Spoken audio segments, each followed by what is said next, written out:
Thanks, Chair. Thank the Minister for coming in. My phone has just started ringing as I was about to knock it off, so I'm just going to do that now.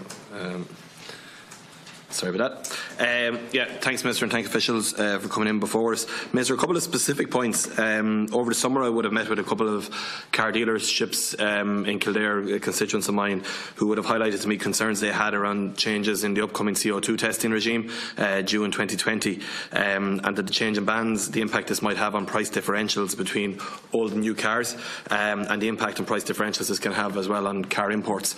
Their view is that changes in VRT are needed with the bans to take account of this distortion that will be caused by the new CO2 testing regimes, and there's obviously a lot of concern about it in the car dealership area. So just checking this is something that you and your officials are familiar with, aware of, and any views you might have on it.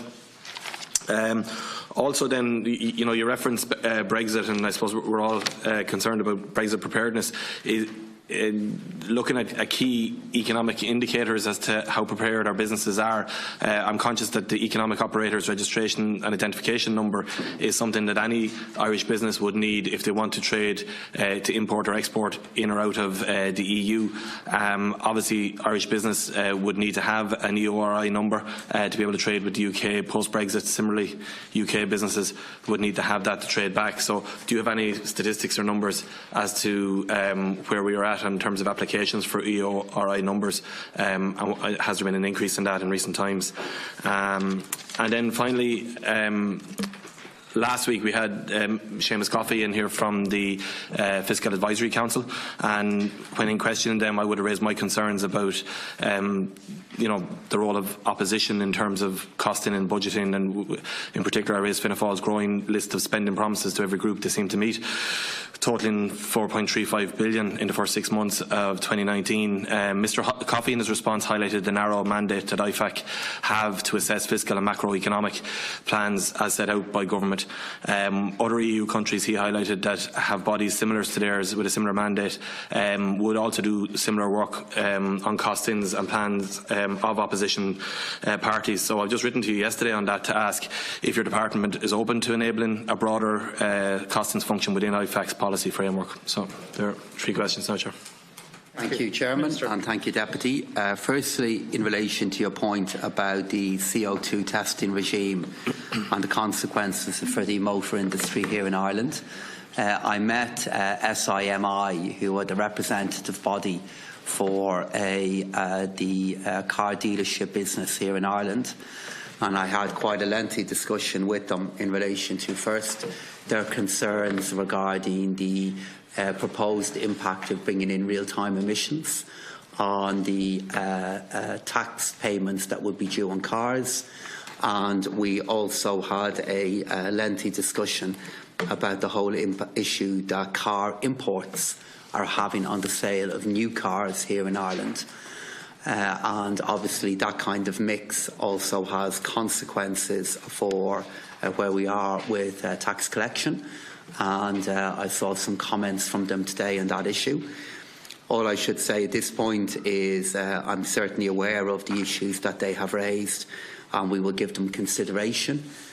We brought in last year a change in relation to a new diesel surcharge to better reflect the environmental consequences of some diesel vehicles.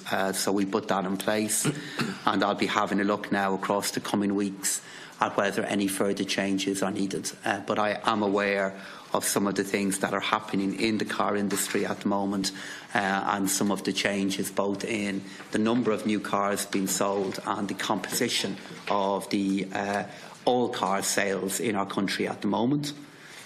In relation to your second point about where we are with EOI registrations, this was an issue that did receive some focus earlier on in the year in relation to where we are at the moment, or where we were then, I should say. And as you're aware, Deputy, the Economic Operators Registration and Identification Number is the number that all businesses will need for trading with the UK if and when it becomes a third country. If we look at where we are in August alone, 5,000 businesses registered in August. And if we compare that with where we were in July, that is a 600% increase when compared with that year, with that month. So there has been a significant increase now in the number of registrations that have taken place. And if I look at the percentage of trade that is now covered, 88% of the import trade with the UK in 2018 was carried out by businesses who now have an EORI number. And if I look at where we are from an export point of view, the comparable figure is 95%. So there has been a significant shift in the registration of traders to get their customs numbers in place.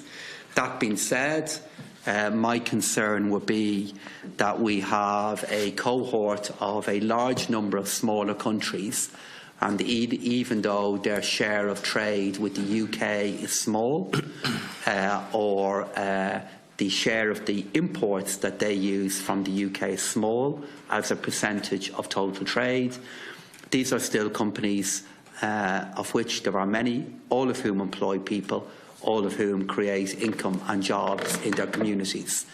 And while we have made progress across the summer period in relation to customs preparedness, there is still more across the coming weeks that does need to be done. And then finally, in relation to your letter there about looking at the mandate of IFAC, of course, that's something I'll give consideration to.